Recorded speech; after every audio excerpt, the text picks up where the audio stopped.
Subscribe कीजिए हमारे channel BS career campus को और लेटेस्ट वीडियो देखने के लिए बेल आइकन दबाना ना भूलें। नमस्कार, BS करियर कैंपस के YouTube चैनल में आप सभी का स्वागत है। हम लोगों द्वारा स्टार्ट की गई वर्ड मैपिंग सीरीज़ का आज 7वां वीडियो एक ऐसे कॉन्टिनेंट के बारे में है जो वर्ल्ड में एरिया और पॉपुलेशन वाइज सेकंड रैंक पर है। इसके साथ ही 19वीं सेंचुरी में इस कॉन्टिनेंट को यूरोपीय देशों ने अपने हितों के लिए बांटा, जो बाद में फर्स्ट वर्ल्ड वॉर का भी कारण बना। इसीलिए यहाँ के कुछ देशों ने अपने हितों की सुरक्षा के लिए अफ्रीकन यूनियन का निर्माण 2001 में किया और अपने विकास के लिए एजेंडा 2063 नामक ब्लूप्रिंट तैयार किया। तो चलिए इस वीडियो के माध्यम से जानते हैं अफ्रीकी कॉन्टिनेंट के बारे में पूरी जानकारी।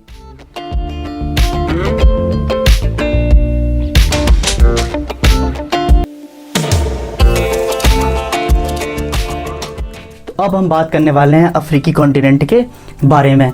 अफ्रीकी कॉन्टिनेंट को पढ़ने से पहले एक बात आप जान लीजिएगा, अफ्रीकी कॉन्टिनेंट और आपका यूरोपियन कॉन्टिनेंट, ये दोनों पढ़ने बहुत ही ज़्यादा कठिन है, उन्हें याद करना भी बहुत ज़्यादा कठिन है। इसीलिए आपको यहाँ की लोकेशन बार बार रिवाइज करनी पड़ेगी याद करने के लिए। और आपको हमने पहले वीडियो में आप लोगों को बताया है कि वर्ड मैपिंग का फ़ायदा हमें कहाँ कहाँ हो सकता है। इंटरनेशनल रिलेशन के समय आपका वर्ड मैपिंग काम आ सकती है, आपको करंट अफेयर्स बहुत आसानी से याद हो सकता है, लोकेशन वाली जितने भी करंट अफेयर्स हैं वहाँ पर, और आपका वर्ल्ड हिस्ट्री में आपका वर्ड मैपिंग काम आ सकती है और ज्योग्राफी में आपकी वर्ड मैपिंग काम आ सकती है।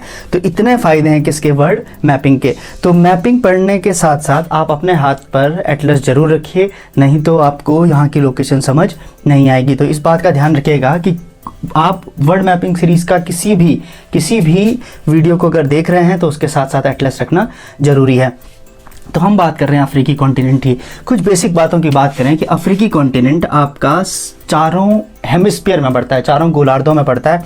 इस बात का क्या अर्थ है? चारों गोलार्धों का अर्थ है कि अफ्रीकी कॉन्टिनेंट के से एक जाती है आपकी 0 डिग्री लाइन। 0 डिग्री लाइन जाने का अर्थ है कि इसके ऊपर कौन सा हेमिस्फीयर होगा, नदन, और इसके नीचे कौन सा हेमिस्फीयर होगा, माफ़ कीजिए, 0 डिग्री लाइन। तो इसके ऊपर कौन सा हेमिस्फीयर होगा, नदन हेमिस्फीयर, और इसके नीचे कौन सा हेमिस्फीयर होगा, सदर्न हेमिस्फीयर। इसके अलावा अगर हम लॉन्गिट्यूडनल लाइन की बात करें तो अफ्रीका से एक लॉन्गिट्यूडनल लाइन जाती है, 0 डिग्री लॉन्गिट्यूडनल लाइन, मतलब 0 डिग्री के ईस्ट में ईस्टर्न हेमिस्फीयर और 0 डिग्री के वेस्ट में वेस्टर्न हेमिस्फीयर। तो northern hemisphere, southern hemisphere, eastern hemisphere और वेस्टर्न हेमिस्फीयर। तो उत्तरी गोलार्ध, दक्षिणी गोलार्ध, पूर्वी गोलार्ध और पश्चिमी गोलार्ध, चारों गोलार्धों में आपकी लोकेशन है किसकी, अवस्थिति है किसकी, अफ्रीकी कॉन्टिनेंट की।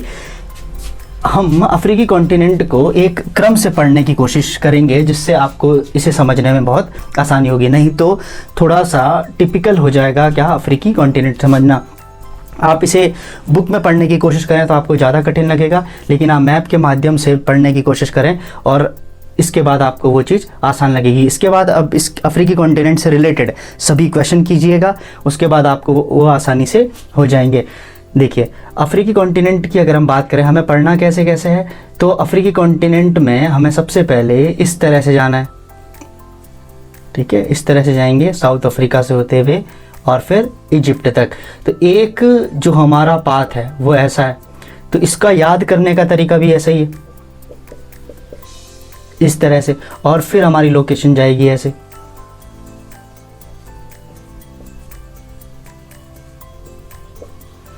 इस तरह से। तो अफ्रीकी कॉन्टिनेंट को पढ़ने का तरीका आपका इस तरह से रहेगा। तो आप इसी तरीके से इसे याद करिएगा और बार बार क्या करिएगा, रिवाइज करिएगा। तो अफ्रीकी कॉन्टिनेंट में सबसे पहले आपको यहाँ पे एक लोकेशन दिखाई देगी किसकी, मोरक्को, एक देश अल्जीरिया और तीसरा देश आपका ट्यूनीशिया। नॉर्दर्न अफ्रीका में मोरक्को, अल्जीरिया, ट्यूनीशिया में बर्बर समुदाय, बर्बर कम्युनिटी अधिक रहती है, इसीलिए इसे बर्बर स्टेट भी कहते हैं। इन तीनों में यहाँ पर एक रेंज होगी Atlas mountain, Atlas range. Atlas की एक रेंज, हाई एटलस की एक चोटी होगी यहाँ पे माउंट तुबकल। कौन सी, माउंट तुबकल, जो क्या है, जो मोरक्को की और एटलस की क्या सबसे ऊंची चोटी है। तो एटलस के हाई एटलस में माउंट तुबकल एटलस की क्या है, सबसे ऊंची चोटी है। ट्यूनीशिया और लीबिया, ट्यूनीशिया की कैपिटल कहाँ दिखाई देगी तुम्हें, ट्यूनिस, और लीबिया की कैपिटल त्रिपोली। ये दोनों खनिज ऑयल मतलब आपका मिनरल ऑयल के लिए क्या है, फेमस है। इसके बाद तुम्हें दिखाई देगा यहाँ पे इजिप्ट, मिस्र। इजिप्ट में दिखाई देगा अलेक्जेंड्रिया शहर। अलेक्जेंड्रिया अफ्रीका का क्या है, सबसे बड़ा पोर्ट है, जो किसके नज़दीक है, नाइल नदी के डेल्टा पर। यह बात आप लोगों को पता होगी कि डेल्टा का बनता है, नदियाँ जब ओशन में गिरती हैं, नदियाँ जब ओशन में गिरती है तो अपने से क्या करती हैं, सेडिमेंट बिछाती हैं। इस तरह का जो स्ट्रक्चर है वो क्या कहलाएगा, डेल्टा। तो नाइल नदी का जो डेल्टा है वो कैसा है आपका, ट्रायंगल शेप में, इस तरह से, या हम बोल सकते हैं आर्कुलेट, चापाकार डेल्टा, आर्कुलेट डेल्टा। तो जो नाइल नदी का डेल्टा है, नाइल नदी है उसके डेल्टा के नज़दीक है अलेक्जेंड्रिया शहर, जो अफ्रीका का क्या है, सबसे बड़ा पोर्ट भी है। और नाइल नदी के बैंक में या इसके बेसिन एरिया में, बेसिन माने नदी के जो आसपास का क्षेत्र है वो क्या कहलाएगा, नदी का बेसिन एरिया। नाइल नदी के जो बेसिन एरिया है यहाँ पर है आपका कायरो, जो इजिप्ट की क्या है, कैपिटल भी है और नाइल नदी के क्या है, बेसिन में स्थित है। इसके बाद आप ठीक इसके पास में देखोगे यहाँ पे लिखा होगा सनाई पेनिनसुला। क्या लिखा होगा, सनाई पेनिनसुला, प्रायद्वीप, पेनिनसुला। पेनिनसुला इस तरह का स्ट्रक्चर, जैसे आपको पता होगा इंडियन पेनिनसुला। पेनिनसुला का अर्थ क्या होता है, पेनिनसुला का अर्थ है ऐसा कोई भी एरिया, ऐसा कोई भी एरिया जो तीन ओर से क्या घिरा हो, पानी से घिरा हो, वो क्या कहलाएगा, प्रायद्वीप। तो सनाई पेनिनसुला, सनाई पेनिनसुला यहाँ पर ये दिखाई देगा तुम्हें रेड सी, इधर दिखाई देगा स्वेज कैनाल और इधर दिखाएगा अकाबा की खाड़ी, गल्फ ऑफ अकाबा का। तो जो सनाई पेनिनसुला है वो एग्जाम्पल है किसका, इस्थुमस का, इस्थुमस स्थल संधि का एग्जाम्पल है। और ये हम पहले वीडियो में बता चुके हैं, जो पनामा देश था वो भी इस्थुमस का एग्जाम्पल था, जो साउथ अमेरिका को किससे जोड़ रहा था, नॉर्थ अमेरिका से जोड़ने का काम कर रहा था। ऐसे ही सनाई पेनिनसुला एशिया को किससे जोड़ेगा, अफ्रीकी कॉन्टिनेंट से जोड़ने का काम करेगा। सनाई पेनिनसुला के बगल में तुम्हें दिखाई देगी क्या, यहाँ पर स्वेज कैनाल, स्वेज कैनाल जो रेड सी को किससे जोड़ने का काम करेगी, मेडिटेरियन सी से। तो लाल सागर को भूमध्य सागर से जोड़ने का काम करती है कौन सी, स्वेज कैनाल। स्वेज कैनाल की थोड़ा बहुत हिस्टोरिकल बैकग्राउंड हम देखें तो स्वेज कैनाल आपको पता होगी 1859 से 1869 के बीच क्या हुआ, स्वेज कैनाल का निर्माण हुआ। और किस वजह से निर्माण हुआ, क्यों, क्योंकि जितने भी आपके यूरोपियन कंट्रियाँ पहले व्यापार करने आते थे इंडिया की तरफ या एशिया की तरफ, उन्हें क्या होना पड़ता था, घूम के जाना पड़ता था। तो इसलिए क्या लगता था, तो यात्रा में समय लगता था। तो इसीलिए स्वेज कैनाल को बनाया गया इस यात्रा को सरल करने के लिए। और मिलिट्री एक्टिविटीज़ मतलब आपका सेनाओं को जल्दी से जल्दी यहाँ पहुँचाया जा सके, इसलिए भी स्वेज कैनाल का निर्माण हुआ। तो हम क्या कह सकते हैं, 1859 से 1869 के बीच निर्माण हुआ। किसने किया, यूनाइटेड किंगडम ने, मिलिट्री और कमर्शियल शॉर्टकट के लिए। दूसरा, जुलाई 1956 में, पहले इस पे अधिकार था किसका, यूनाइटेड किंगडम का और फ्रांस का। तो जुलाई 1956 में गमील अब्दुल नासिर यहाँ के प्रेसिडेंट हैं, जिन्होंने नेशनलाइज कर दिया। मतलब 1956 में इस पर किसका अधिकार हो गया, फिर से मिस्र का अधिकार हो गया। स्वेज कैनाल में आपको दो पोर्ट दिखाई देंगे, एक मेडिटेरियन सी की तरफ और एक रेड सागर की तरफ। मेडिटेरियन सी की तरफ जो इसका पोर्ट है वो है पोर्ट सईद। तो ये सारे प्रश्न आते हैं कि स्वेज कैनाल का मेडिटेरियन सी की तरफ पोर्ट का नाम क्या है, तो पोर्ट सईद, और रेड सी की तरफ कौन सा है, पोर्ट स्वेज। तो रेड सी के पोर्ट स्वेज को मेडिटेरियन सी के पोर्ट सईद से जोड़ने का काम कौन सा करता है, स्वेज कैनाल। इसके बीच में तुम्हें लेक दिखाई देगी। ये लेक आप अगर एटलस को देखो तो किनारे पे एक छोटा सा मैप बना होगा, वहाँ पर ये लेक दिखाई देगी, लेक तिम्सा, ग्रेट बिटर लेक और लिटिल बिटर लेक। इस लेक को बनाने का कारण क्या है, एक तरीके का लॉक सिस्टम आप इसे समझ सकते हो, ऐसा कि अगर हमने इस तरह से कहीं पे भी ऐसे खोद दिया तो अगर पानी का फोर्स बहुत ज़्यादा है, पानी की मात्रा बहुत ज़्यादा है, तो पानी क्या होगा, बहुत तेज़ी से निकल जाएगा। तो इस तरह की झील बनाई जाती है, लॉक सिस्टम बनाया जाता है, जिससे पानी क्या हो, हमारे कंट्रोल में, क्योंकि ये क्या है, आर्टिफिशियल कैनाल है, तो हमारे कंट्रोल में पानी रहेगा। तो जो जहाज़ हैं वो भी क्या रहेंगे, हमारे कंट्रोल में रहेंगे, उन्हें नुकसान कम हो सकता है या कम पहुँचेगा। रेड सी के बाद हम थोड़ा सा नीचे की तरफ आएँ तो हमें दिखाई देगा बब अल मानदेव स्ट्रेट, ठीक सोमालिया के ऊपर। तो बब अल मानदेव स्ट्रेट जो है आपका, बब अल मानदेव स्ट्रेट एशिया के यमन को सोमालिया से अलग करता है, या सोमालिया के बारबरा पोर्ट को यमन के सुकुत्रा आइलैंड से अलग करता है। सुकुत्रा पर किसी का अधिकार है? यमन का अधिकार है। ठीक है, ये आपको अरब सागर में दिखाई देगा। तो जब हम एशिया पढ़ेंगे तब इस चीज़ को डिस्कस फिर से कर देंगे। तो बब अल मानदेव स्ट्रेट रेड सी को हिंद महासागर से जोड़ता है, जबकि यमन को किससे अलग करता है? सोमालिया से अलग करता है। एक क्वेश्चन आपको बहुत बार दिखाई देगा, केप ऑफ हॉर्न। तो क्वेश्चन आता है केप ऑफ हॉर्न में कौन कौन से देश शामिल हैं? तो इरिट्रिया, जिबूती, इथोपिया और Somalia. Eritrea, Djibouti, Ethiopia, Somalia, ये सिंह की तरह ना, हॉर्न की तरह। तो कौन से देश, अफ्रीका के कौन से देश केप ऑफ हॉर्न में शामिल होते हैं? तो इरिट्रिया, जिबूती, इथोपिया और सोमालिया। फिर यहाँ पे तुम्हें दिखाई देगा इरिट्रिया। इरिट्रिया के बाद तुम्हें यहाँ दिखाई देगा नीचे जिबूती। जिबूती में एक लेक दिखाई देगी, लेक असल। तो लेक असल अफ्रीका का क्या है? सबसे निचला स्थान है। और इथोपिया की राजधानी कहाँ दिखाई देगी आपको? अस्मारा। इसके नीचे तुम्हें दिखाई देगा सोमालिया। सोमालिया की कैपिटल कहाँ है? मोगादिशु। मोगादिशु के ठीक नीचे दिखाई देगा मोम्बासा। मोम्बासा क्या है? केनिया का एक इंपॉर्टेंट पोर्ट है। केनिया की कैपिटल कोस्ट के से दूर नैरोबी। नैरोबी में क्या है? यूनाइटेड नेशन एनवायरनमेंट प्रोग्राम, इसका क्या है? हेडक्वार्टर भी है। और ये अपने चाय बागानों के लिए, टी स्टेट के लिए क्या है आपका? फेमस है। तो केनिया की कैपिटल कहाँ है? नैरोबी। इसके नीचे हमें दिखाई देगा दो आइलैंड। कहाँ पर? तंजानिया की दो आइलैंड, जिसका नाम है एक जंजीबार और एक पेम्बा आइलैंड। ये दोनों ही, पेम्बा और जंजीबार दोनों फेमस है किसके लिए? क्लोव के लिए, लौंग उत्पादन के लिए, इसलिए इसने को क्लोव आइलैंड भी कहते हैं। इसकी जो कैपिटल है दार एस सलाम। दार एस सलाम से एक ट्रेन चलती है। एक ट्रेन चलती है कहाँ तक? अंगोला की कैपिटल, यहाँ पे अंगोला देश होगा, अंगोला की कैपिटल बेंगुला तक। यहाँ पे ट्रांस अफ्रीकन रेलवे चलती है कहाँ से? तंजानिया की कैपिटल दार एस सलाम से अंगोला के बेंगुला तक। दार एस सलाम से नीचे तुम आओगे, थोड़ा सा नीचे आएंगे, तुम्हें दिखाई देगा क्या? Mozambique channel. Mozambique channel Mozambique देश को किससे अलग करता है? आपका मेडागास्कर से अलग करता है। मेडागास्कर हिंद महासागर का क्या है? सबसे बड़ा आइलैंड भी है। तो जो मोजाम्बिक है, मोजाम्बिक की जो कैपिटल है वो है आपकी कहाँ? मापुतो। यहाँ पर दिखाई देगा तुम्हें मापुतो की खाड़ी भी। तो मापुतो की खाड़ी में एक नदी गिरती है जिसका नाम है आपका लिम्पोपो। तो लिम्पोपो की विशेषता क्या है? लिम्पोपो की विशेषता है ये नदी ट्रॉपिक ऑफ कैप्रिकॉन को 23.5 डिग्री साउथ, कई बार हम बता चुके हैं, ट्रॉपिक ऑफ कैप्रिकॉन, मकर रेखा, ट्रॉपिक ऑफ कैप्रिकॉन को क्या करती है? 2 बार कट करती है। कौन? लिम्पोपो नदी। इसके नीचे हम पहुंच गए हैं अब कहाँ? साउथ अफ्रीका देश में। तो यहाँ पर एक प्रोविंस है नटाल प्रोविंस। कौन सा? Natal province. हिस्ट्री में आपने कई बार नटाल प्रांत के बारे में सुना होगा। तो नटाल प्रोविंस की जो कैपिटल है वो कहाँ है? डरबन। इसी नटाल प्रोविंस के पास एक घास के मैदान हैं जिन्हें क्या कहते हैं? टेम्परेट ग्रासलैंड, जिनका नाम है यहाँ पे विल्ड। ऐसा हमने पहले वीडियो में, इससे पहले वाले जो वीडियो था ओशिनिया का, वहाँ पे देखा था कैंटरबरी घास के मैदान और आपका डाउन्स घास के मैदान। उसी तरह जो अफ्रीका में घास के मैदान है टेम्परेट, उन्हें क्या कहते हैं? आपका विल्ड, जो कहाँ है? साउथ अफ्रीका के नटाल प्रोविंस में। यहाँ पे ट्राइंगल शेप में ये जो फेमस है किसके लिए? आपका कॉर्न प्रोडक्शन के लिए, मक्का प्रोडक्शन के लिए, इसलिए मक्का ट्राइंगल भी कहते हैं। डरबन से थोड़ा आप नीचे आओगे तो तुम्हें दिखाई देगा केप अगुल्हास।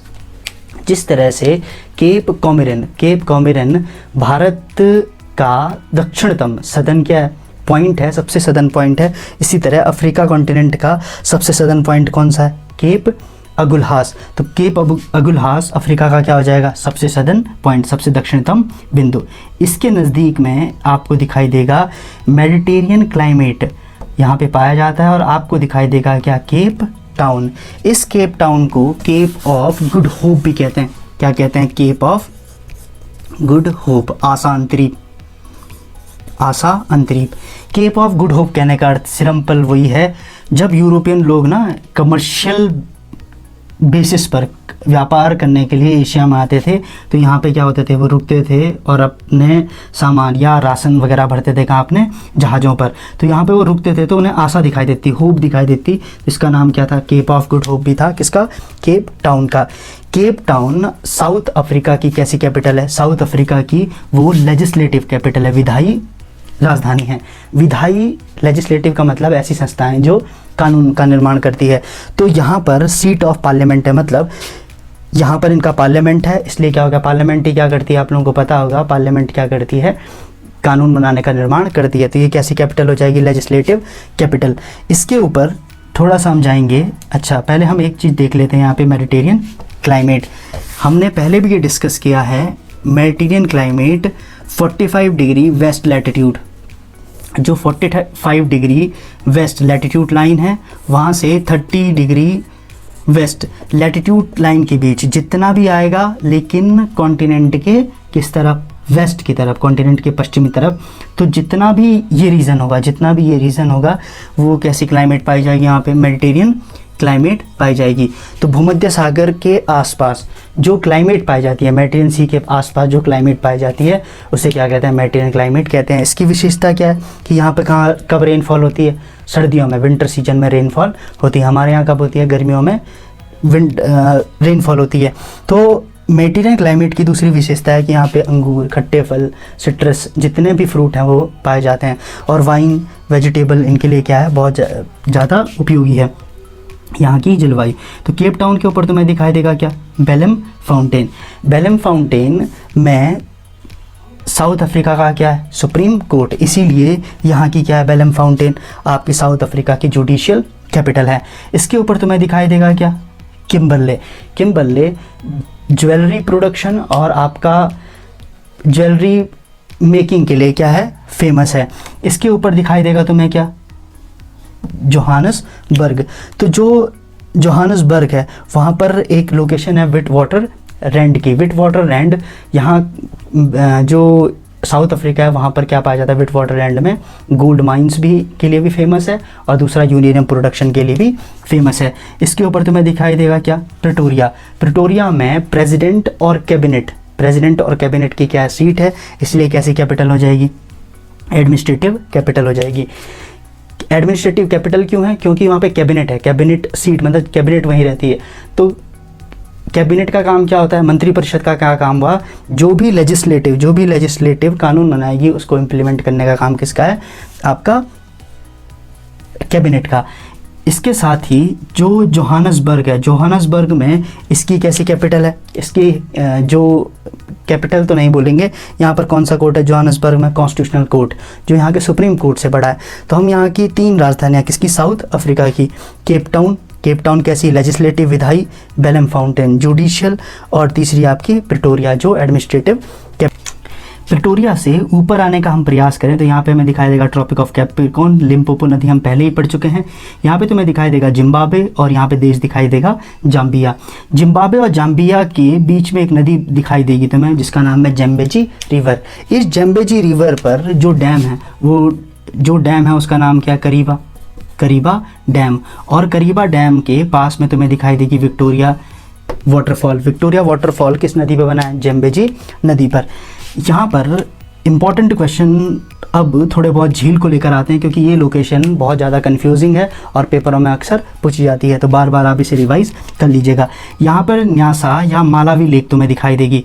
क्वेश्चन क्या आता है कि ये लेक कितने देशों को टच करती है, तो यहाँ पर आपको दिखाई देगा मालावी, टंगानिका, मोजाम्बिक और जाम्बिया। तो 4 देशों को टच करती है कौन सी, मालावी लेक, जो ग्रेट अफ्रीकन रिफ्ट वैली का क्या है, दक्षिणतम एक्सटेंशन है। तो ग्रेट अफ्रीकन रिफ्ट वैली का दक्षिणतम एक्सटेंशन कौन सा है, आपका मालावी। 5000 किलोमीटर लंबी है क्या great African rift valley. Rift valley क्या होती है, अगर हमने किसी भी जगह किसी भी चट्टान को ABC 3 पार्ट में ऐसे डिवाइड कर दिया, किसी वजह से यहाँ पर क्या आ गया, फॉल्ट मैंने दरार, क्रैक्स, और ये वाला हिस्सा कहाँ पहुँच गया, नीचे। तो जो ये वाला हिस्सा ये क्या कहलाएगा, रिफ्ट वैली। तो दुनिया की सबसे लंबी रिफ्ट वैली कौन सी है, ग्रेट अफ्रीकन रिफ्ट वैली। ये पूरा पोर्शन क्या है, रिफ्ट वैली का है, जो कहाँ तक जाएगी, इजराइल जॉर्डन तक, है ना।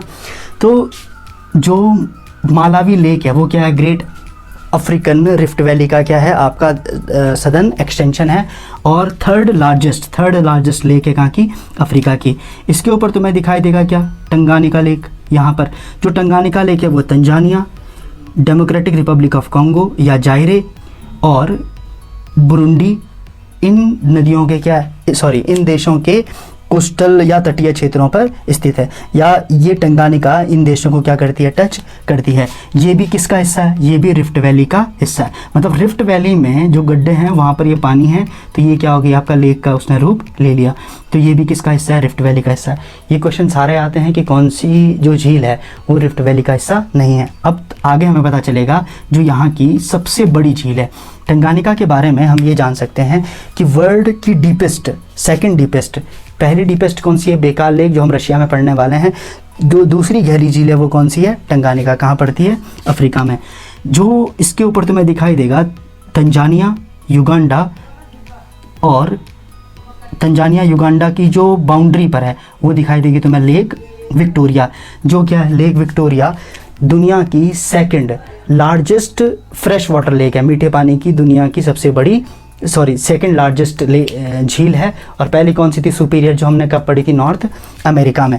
दूसरा, अफ्रीका की किस झील के ऊपर से आपका विषुवत रेखा जाती है, तो कौन सी होगी, विक्टोरिया लेक, जो किसकी सीमा पर है, तंजानिया और युगांडा की सीमा पर। इसके बगल में तुम्हें, इसके ऊपर तुम्हें दिखाई देगा क्या, south Sudan, north Sudan. North Sudan की कैपिटल कहाँ है, खार्तूम। एक बात हम यहाँ पे स्पष्ट कर दें कि 2011 से जितने भी पुराने एटलस होंगे वहाँ पे सूडान क्या होगा, आपका पूरा का पूरा दिखा रखा होगा, लेकिन यहाँ पर नॉर्थ सूडान और साउथ सूडान हमने अलग किया है। 2011 में क्या हो गया, इसका डिवीज़न हो गया। थोड़ा बहुत अगर हम इसमें जानकारी लेना चाहें तो जो सूडान है वो 1956 में किससे स्वतंत्र हो गया था, ब्रिटिश से स्वतंत्र हो गया था, और 2011 में इसे क्या कर दिया गया, दोबारा से डिवाइड कर दिया गया। क्यों, इसका रीज़न है नॉर्थ सूडान या साउथ सूडान कॉन्फ्लिक्ट, या सूडान कॉन्फ्लिक्ट। साउथ सूडान में जितने भी रिसोर्स हैं सूडान के, साउथ सूडान में पाए जाते हैं। नॉर्थ सूडान इन सारे को क्या कर रहा था, एक्सपोर्ट कर रहा था, और साउथ सूडान में जो डेवलपिंग कार्य थे, जितने भी विकासी कार्य थे, उन्हें बिल्कुल नहीं कर रहा था। तो साउथ सूडान ने आपका क्या कर दिया, विरोध करा किसका, नॉर्थ सूडान का। तो इस वजह से क्या हो गया, इन दोनों के बीच आपका क्या होगा, डिवीज़न हो गया। एक और कॉन्फ्लिक्ट तुम्हें दिखाई देगा, वो कब दिखाई देगा, इधर एक स्थान है डारफुर। तो डारफुर में नॉर्थ सूडान के डारफुर रीजन में क्या हो रहा है, आपका कॉन्फ्लिक्ट हो रहा है। क्यों कॉन्फ्लिक्ट हो रहा है, यहाँ ग्रेजिंग जो लैंड है, जो आपका ग्रेजिंग लैंड है, उस पर अरब के लोग या यहाँ के जो अरब के नोमेडिक हैं, और अरब के जो नोमेडिक हैं, जो चलवासी हैं, और नॉर्थ सूडान के जो खुद के ट्राइबल हैं, वो उन दोनों के बीच क्या हो रहा है, कॉन्फ्लिक्ट हो रहा है। और जो नॉर्थ सूडान की सरकार है वो किसका साथ दे रही, आपका नोमेडिक जो अरब के लोग हैं उनका साथ दे रही है। तो ये कॉन्फ्लिक्ट भी बढ़ता जा रहा है। नॉर्थ सूडान की कैपिटल कहाँ है, खार्तूम। खार्तूम के निकट ब्लू नील निकलती है, जो कहाँ से निकल रही है, आपकी लेक टुर्काना से। लेक टुर्काना कहाँ है, इथोपियन हाईलैंड में है। इथोपियन हाईलैंड से क्या निकलती है, ब्लू नाइल, और एक और नदी निकलेगी यहाँ से, अथाबारा नदी, जो फिर किस में मिल जाएगी, ब्लू नाइल में मिल जाएगी। ब्लू नाइल और वाइट नाइल कहाँ से निकलती है, विक्टोरिया लेक से, और जो कहाँ मिलती है, खार्तूम के निकट मिलती है। और खार्तूम कैपिटल कहाँ है, नॉर्थ सूडान की। ये नाइल नदी पर इजिप्ट और आपका सूडान, जो नॉर्थ सूडान है, उसके सीमा पर एक डैम बनाया गया जिसका नाम है आसवान लेक, और उससे निर्मित जो लेक है उसका नाम है लेक नासिर। इसके साथ ये झील आपकी छूट गई है यहाँ पर, केन्या और इथोपिया, इन दोनों के बीच में आपको एक झील दिखाई देगी, लेक टाना, जो कहाँ है, केन्या और इथोपिया की सीमा पर है। इथोपिया की कैपिटल अदिस अबाबा में ही क्या है, आपका AU अफ्रीकन यूनियन का क्या है, हेड क्वार्टर है। आसवान लेक से ये नाइल नदी जाएगी और कहाँ गिर जाएगी, आपकी मेडिटेरियन सी में। तो नाइल नदी दुनिया की क्या है, सबसे लंबी नदी है। नाइल नदी क्या है, दुनिया की सबसे लंबी नदी है। और नाइल नदी का डेल्टा कैसा है, आर्कुलेट, चापाकार डेल्टा है। और इसका बेसिन किसके लिए फेमस है, और इसका बेसिन चावल प्रोडक्शन के लिए फेमस है। तो यहाँ की एक तरीके से लाइफ लाइन इसे समझ लीजिए, किसी को, नाइल नदी को, कहाँ की, इजिप्ट की। तो अफ्रीकी कॉन्टिनेंट के बारे में जो हमने इंट्रोडक्टरी पार्ट पढ़ा, और कुछ यहाँ से जो हमने पहले आपसे डिस्कस किया था कि हम जो जाएंगे वो जाएंगे इसके से पहले यहाँ से होते हुए कहाँ, केप टाउन, और केप टाउन से सीधा नाइल। तो इस तरह से हमने अफ्रीकी कॉन्टिनेंट का लगभग 70% जो पार्ट है वो कंप्लीट कर चुके हैं। अब हमने नेक्स्ट वीडियो में हम जाएंगे आपका नामीबिया से होते हुए नाइजीरिया और चाड लेक तक। तो इस तरह से हमारा क्या होगा, इसका सेकंड पार्ट आएगा। इस बात समझिएगा, आप जितना इसे रिवाइज करेंगे उतना क्या होगा, आपके लिए आसान होता रहेगा। तो इस वीडियो के माध्यम से हमने जानकारी प्राप्त की अफ्रीकी कॉन्टिनेंट के बारे में, और सभी प्रश्नों को यूपीएससी और सभी कम्पिटिटिव एग्जाम में आने वाले सभी प्रश्नों को हमने इसमें देखने का प्रयास किया। इसके नेक्स्ट वीडियो में हम इसके शेष भाग को पढ़ने का काम करेंगे। धन्यवाद दोस्तों, अगर हमारा प्रयास आपको अच्छा लगा तो वीडियो को लाइक व शेयर करना ना भूलें। जय हिंद, जय भारत।